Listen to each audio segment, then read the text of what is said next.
I used to think divorce was the worst thing that could happen to me.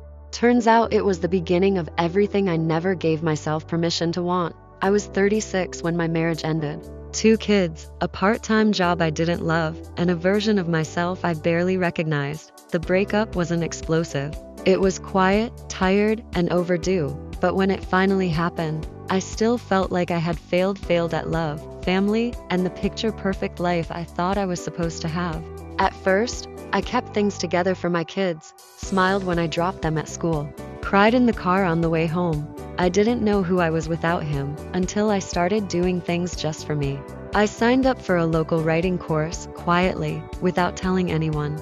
I just needed to hear my own voice again, to express, to feel, to remember who I was beyond the titles of wife and mother. Writing became my safe space, a place where I could be honest, messy, real without judgment. I started running again, not to lose weight or prove anything, but just to breathe.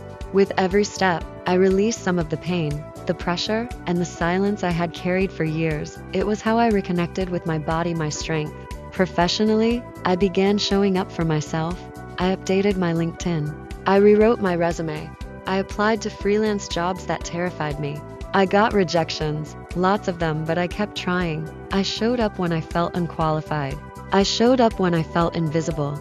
I showed up anyway. And slowly, it paid off. 3 years later, I'm a full-time content strategist working remotely from home. I've built a client base, financial stability, and a career I love. But the real success? It's not just the income. It's that I genuinely like who I've become. I'm more grounded, more peaceful, and more myself than I've ever been. My kids don't see a woman who broke. They see a woman who rebuilt. Divorce didn't destroy me. It led me back to me.